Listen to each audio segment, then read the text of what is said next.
Unit 6 computer organisation architecture last chapter pipelining and vector processing అని చెప్పొచ్చు. అందులో first ఈ చాప్టర్ ఒక ఇంట్రడక్షన్ చూద్దాం ఈ వీడియోలో. ఫస్ట్ బేసిక్గా పైప్ లైన్ అంటే ఏంటిది, పైప్ లైన్ చూద్దాం, vector processing. First pipe line అంటే ఏంటో చూడండి. ఇది diploma computer architecture text book అనమాట, దాని చూసి చెప్తున్నా, ఓకేనా. ఇప్పుడు పైప్ లైన్ అనేది ఒక టెక్నిక్ అన్నమాట. ఇక్కడ ఏం చేస్తున్నాం అంటే ఒక సీక్వెన్షియల్ ప్రాసెస్ని, ఒక ప్రాసెస్ ఉంటాయి కదా, ఆ ప్రాసెస్ని మనం ఇంకా సబ్ ప్రాసెస్ లెక్క డివైడ్ చేస్తాం. With each sub operation been executed in dedicated segment. So ఒక పెద్ద ప్రాసెస్ ఉంటుంది కదా, దాన్ని మనం ఏం చేస్తామంటే సబ్ ప్రాసెస్లోకి డివైడ్ చేస్తాం. సబ్ ప్రాసెస్లోకి డివైడ్ చేసినాక ఈ ఒక్కొక్క సబ్ ప్రాసెస్ ఉంటుంది కదా, ఈ సబ్ ఆపరేషన్స్ని, ఈ ఒక్కొక్క సబ్ ఆపరేషన్ని మనం సపరేట్ సెగ్మెంట్ పైన కాంక్రీట్లో ఒకదాని తర్వాత ఒకటి ఎగ్జిక్యూట్ చేస్తాం. ఇదే పైప్ లైనింగ్ అనమాట. పైప్ లైన్ అంటే అదే. పైప్ లైన్ అంటే ఒక పెద్ద ప్రాసెస్ని నువ్వు సబ్ ఆపరేషన్స్ లాగా డివైడ్ చేసి దాన్ని ఈచ్ ఇండివిజువల్ సెగ్మెంట్స్ పైన నువ్వు దాన్ని కాంక్రీట్గా ఎగ్జిక్యూట్ చేస్తావు, ఆపరేట్ చేస్తావు. అయితే ఇదేంటిది, పైప్ లైన్ అనేది ఒక స్టెప్లో అయిపోదు, అది ఒక సిరీస్ ఆఫ్ స్టేజెస్ అనమాట. విచ్ సమ్ వర్క్ ఇన్ దాన్ని ఈచ్ అంటే పైప్ లైన్ అనేది ఒక స్టేజ్లో అయిపోదు. సో ఒక సిరీస్ ఆఫ్ స్టేజెస్లో అవుతుంది అనమాట. ఇక్కడ ఉంది చూస్తాం. సో కొంచెం ఈ స్టేజ్లో కొంచెం వర్క్ అవుతూ ఉంటుంది అనమాట. So the work is not finish until the passes to all. So pipe line అనేది ఒక్క స్టేజ్లోనే అయిపోదు. So it is a series of stages. So ఈ ఒక్కొక్క స్టేజెస్ అన్నీ అయిపోతేనే కొంచెం వర్క్ అవుట్. సో ఇది అన్ని స్టేజెస్ కవర్ చేస్తేనే అప్పుడు పైప్ లైన్ అనేది కంప్లీట్ అయిపోతుంది. సో ఆల్ స్టేజెస్ కవర్ చేస్తేనే అప్పుడు పైప్ లైన్ వర్క్ అనేది అప్పటి వరకు కంప్లీట్ కాదు. So pipelining is implementation technique in which multiple instructions are overlapped in execution. ఎప్పుడైతే మల్టిపుల్ ఇన్స్ట్రక్షన్స్ ఓవర్లాప్ ఇన్స్ట్రక్షన్లో అప్పుడు మనం పైప్ లైనింగ్ అనేది ఇంప్లిమెంట్ చేస్తాం. So today pipelining is a key to making a process first. So pipelining ఎందుకు వాడతామంటే ప్రాసెసర్ని speed చేయడానికి వాడతాం, ఓకేనా. సో ఈ పైప్ లైన్ నువ్వు ఎట్లా కంపేర్ చేయొచ్చు అంటే అసెంబ్లీ లైన్తో కంపేర్ చేయొచ్చు. కార్ అసెంబ్లీ లైన్ ఉంటుంది. ఇప్పుడు కార్లో ఏం చేస్తాడు, పెయింటింగ్ ఒకసారి చేస్తాడు, సీట్స్ ఒకసారి పెడతాడు, కార్ టైర్ కానీ ఇంజన్ ఒకసారి పెడతాడు. సో అట్లా ఒక సేమ్ పైప్ లైనింగ్ కూడా ఫస్ట్ యూనిట్ టెస్టింగ్ అవుతుంది, ఫస్ట్ కోడ్ టెస్టింగ్ అవుతుంది, తర్వాత యూనిట్ టెస్టింగ్, తర్వాత అన్నీ కలిపి ఒకసారి టెస్ట్ చేస్తారు, తర్వాత అన్నీ అట్లా ఒక్కదాని తర్వాత ఒకటి సపరేట్ ఒకటి సీక్వెన్షియల్గా టెస్ట్ అవుతాయి కంప్యూటర్లో. సేమ్ అలానే కార్లో కూడా సేమ్ కార్ అసెంబ్లీ లైన్తో నువ్వు కంపేర్ చేసుకోవచ్చు పైప్ లైన్. ఇప్పుడు కారు డైరెక్ట్ రెడీ కాదు కదా, ఫస్ట్ ఇంజన్ టెస్టింగ్ ఉంటుంది, తర్వాత పెయింటింగ్ చేస్తారు, తర్వాత అన్నీ అసెంబుల్ చేస్తారు. సో అలా చెప్తున్నాను, పైప్ లైన్ అనేది ఒక అసెంబ్లీ లైన్లోకి చెప్పొచ్చు. ఈ రెండుట్లా completes one piece of whole job. కొంచెం వర్క్ ఒక్కొక్క దగ్గర. ఇప్పుడు అసెంబ్లీ లైన్లో కార్ వర్కర్స్ చేస్తూ ఉంటారు, అదే ఉంది ఇక్కడ అంట. సో ఇక్కడ మనం అదే కార్ అసెంబ్లీ లైన్తో కంపేర్ చేసాను ఇక్కడ నుంచి ఇక్కడ వరకు. ఇప్పుడు మనం రెండు టైప్స్ ఆఫ్ పైప్ లైన్స్ ఉంటాయి. ఒకటి ఇన్స్ట్రక్షనల్ పైప్ లైన్. ఇప్పుడు ఇన్స్ట్రక్షనల్ పైప్ లైన్లో ఏమవుతుందంటే different stages of an instruction fetch and execution and handle in pipe line. అర్థమైందా? ఇప్పుడు రెండు రకాలు ఉంటుంది. ఒకటి ఇన్స్ట్రక్షన్ పైప్ లైన్, ఇంకొకటి ఆర్థమెటిక్ పైప్ లైన్. ఈ రెండు ఉంటాయి. ఈ రెండు కూడా మనము వచ్చే వీడియోస్లో డిస్కస్ చేద్దాం, సపరేట్ వీడియోలో. ఇన్స్ట్రక్షన్ పైప్ లైన్ ఏముంటుంది, డిఫరెంట్ స్టేజెస్లో మన ఇన్స్ట్రక్షన్ అనేది ఫెచ్ అయ్యి ఎగ్జిక్యూట్ అయిపోతుంది. ఇదంటే హ్యాండిల్ బై ఇన్ పైప్ లైన్లో జరుగుతుంది. ఇదంటే ప్రతి ఇన్స్ట్రక్షన్స్ అన్ని డిఫరెంట్ స్టేజెస్లో ఫెచ్ అయ్యి ఎగ్జిక్యూట్ అయిపోతుంది.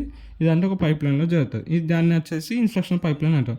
వేరే అర్థమెటిక్ పైప్ లైన్ అంటే different stages of arithmetic operation. ఇక్కడ ఏమవుతున్నాయి, ఇన్స్ట్రక్షన్ పైప్ లైన్ కాబట్టి అక్కడ ఇన్స్ట్రక్షన్స్ ఫెచ్ అయ్యి ఎగ్జిక్యూట్ అవుతున్నాయి.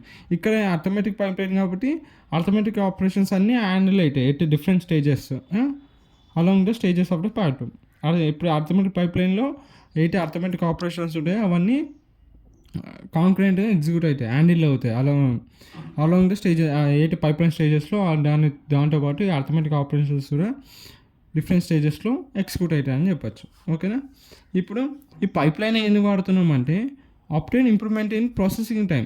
ప్రాసెసింగ్ టైం ఉంటుందో జాబ్స్ యొక్క ప్రాసెసింగ్ టైము, దాన్ని ఇంప్రూవ్ చేయడానికి మనం పైప్ లైన్ వాడుతున్నాం.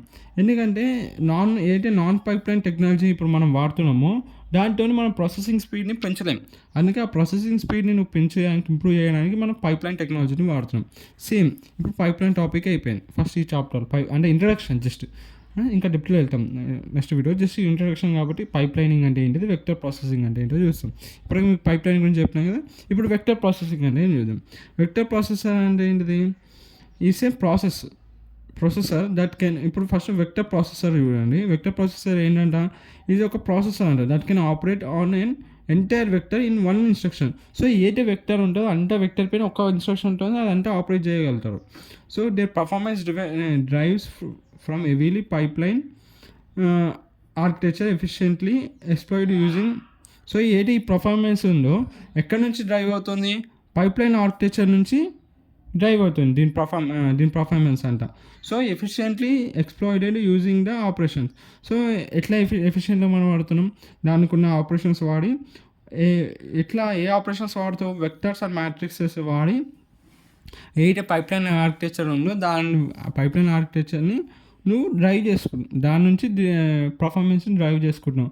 ఎలా using vectors and matrixes operations. Data is read into the vector register. First vector register data register read అయితే తర్వాత capable of holding a large number of floating point values. So ఏటి vector register మనం మాట్లాడుకుంటున్నాం. So first ఇక్కడ data అనేది read అవుతుంది.